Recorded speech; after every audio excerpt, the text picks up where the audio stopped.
Hey guys, welcome back to the channel. So if you've already seen my first car review, you'll realise that I've pulled the videos off of my second channel, which I've closed down, which was Tall Guy Reviews. So this was the second review I've ever done, and I haven't done any since then. This was on my Skoda Octavia VRS CR170 DSG, blah blah blah blah blah. I did it for Tall Guy Reviews, but like I said, I pulled that channel now, so I'm sticking it on Bluudys Garage. I hope you guys enjoyed the review. I really enjoyed making it and filming it when I did it. I do remember doing it, and it was a great laugh. Hope you like it as much as I did, and I hope you agree with my review. If not, leave a comment below, let me know what you think. So let's start this video.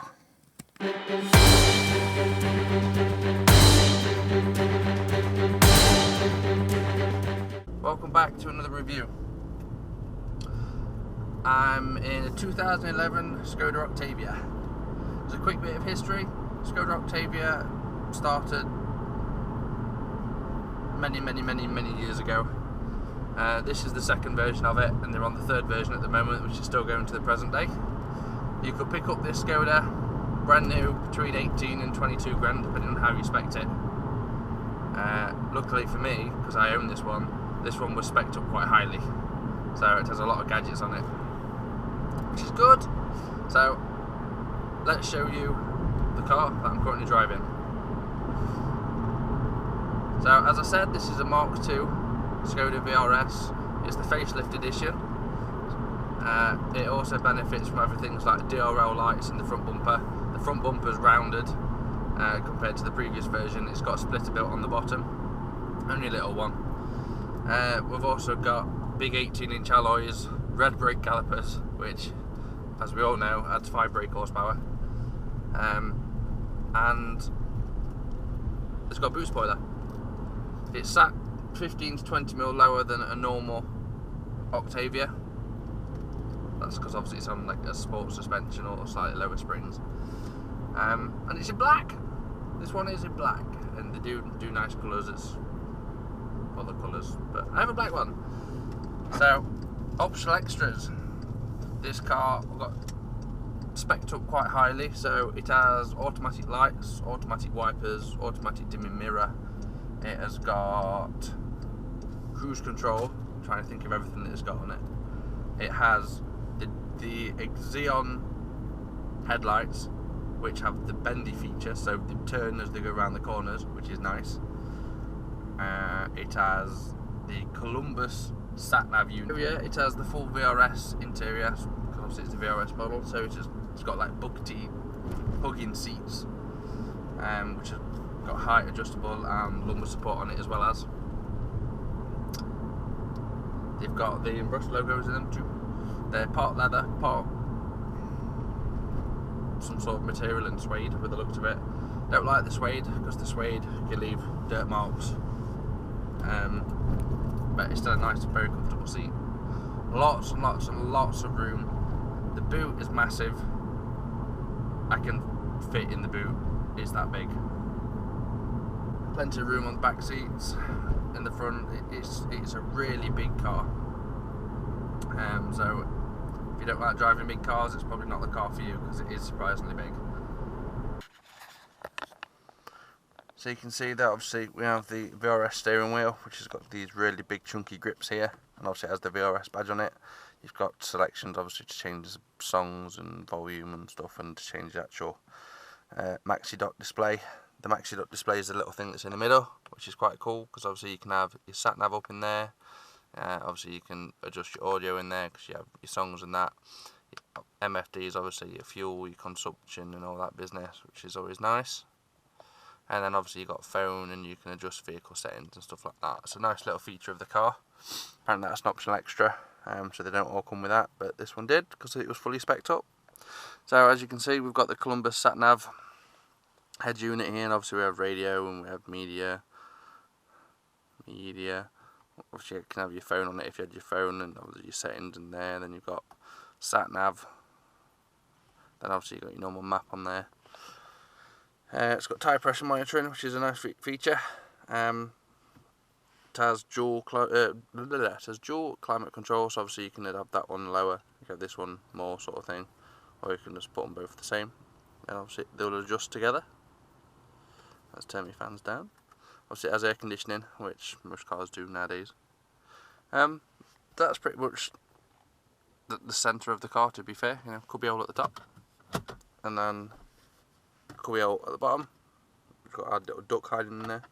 So as I mentioned, we have the DSG gearbox, which is nice and easy to use. And then if you drop it into drive, it'll do everything you want it to do normally. Then you can also knock it across and go up and down the gears that way. Or you can go down into sports mode and it'll just hold it in the gear longer. And obviously we also have the paddles on the back of the steering wheel, which are a nice feature, so you can adjust the gears as well as.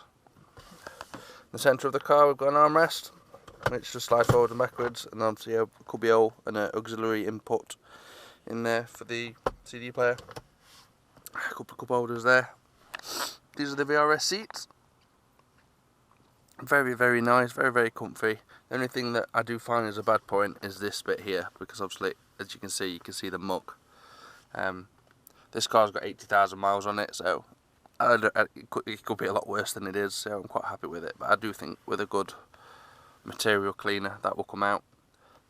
Cup holders down in the doors.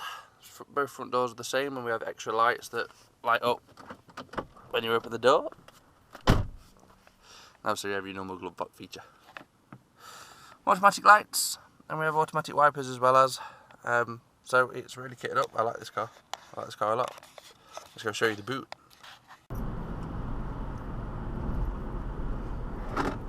So we're going to do a quick power run and chuck it in sports mode. In sports mode, we're in first, we're at 0, go! Go! Come on, go! Woohoo! 20, 30, 40, 50, 60! We're there, we're at the speed limit. That's quick. A little bit of wheel spinning first, but that's all the torque for you.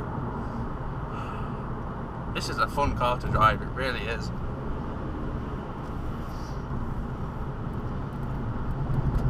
Oh, if any of you is wondering, by the way, it's actually Christmas Day, so Merry Christmas to all of you. I thought I'd come out on the roads because I don't have any children. I've got no reason to be up ridiculously early to open presents with children, so I make the most of the quiet roads.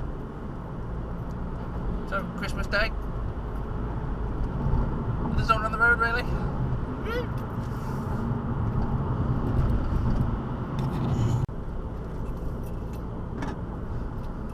So this Skoda, with it being the diesel, it's very good on fuel.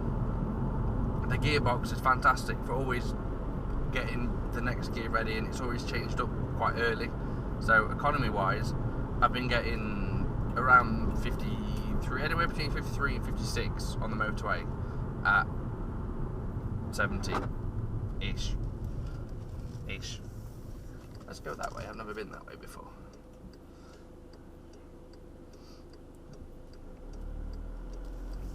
But when you want it to be quick, like now, it's in sport mode, you just floor it. It still sounds like a diesel, but it is quick. It's quick. It's quick!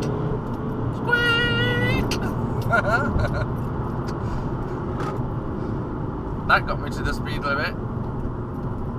Quick. Always obey your speed limits, people. They're there for a reason. Oh, I've got no idea where I am. It's not like going on a review and getting lost.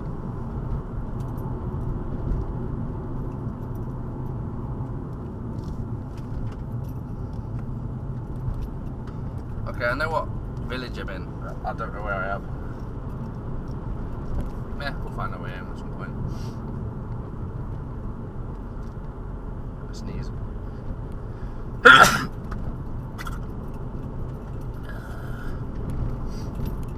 I don't know what else what I chatted about.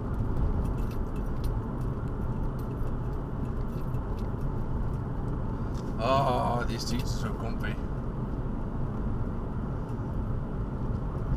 I drive this car all day long.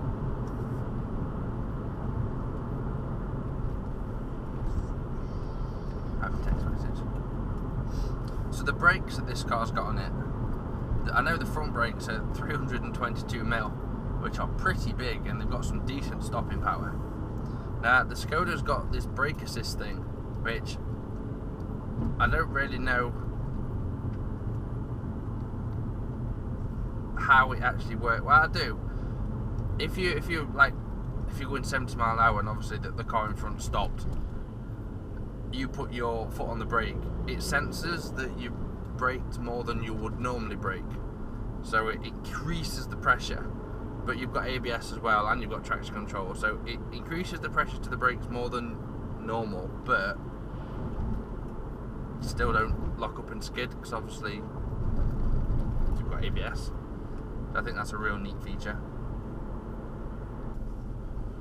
Another great thing about this Skoda is it has a galvanised body. Now, if you don't know what that means, basically the parts that are galvanised won't rust. So unfortunately this car's got a bit of paint missing on its front wing, and the previous owner said it's been missing quite some time. Not rusted at all, you can still see it's galvanised underneath, which, to get a galvanised car nowadays, you know, I think it's really, really good. It's a good feature of a car, especially if you're going to keep it a long time. You know that it shouldn't rust. So, what would I score this car personally? I think it looks good for such a big car. The performance that you can have from the diesel alone, I think, is really, really, really good. It's really spacious inside. It's got a lot of kit in it. There isn't many bad points. Yeah, it's a Skoda, but Skodas they've still got the name Skoda, which from years ago has given it bad stigmatism. But now they're owned by Volkswagen, and yeah, Volkswagen's got issues with the emissions and the bit of cheesy stuff that they've been doing. But in terms of build quality, it's absolutely fantastic.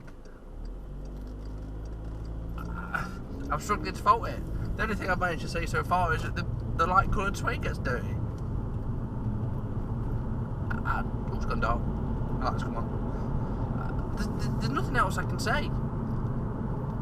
I'm going to have to rate it 8 out of 10. Now, you're going to ask me why I've missed 2 off. It's got to be absolutely outstanding and exceptional for me to go any higher.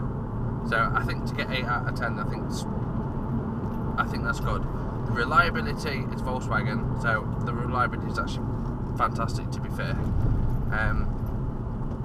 Servicing, parts and things like that, they're relatively cheap. It's not like you're taking it to like a Maserati or a Ferrari dealership. It's still Volkswagen, and Volkswagen parts aren't that expensive, to be fair. They're probably a bit more than a Ford or a Vauxhall or something like that, but the parts are probably generally going to be better.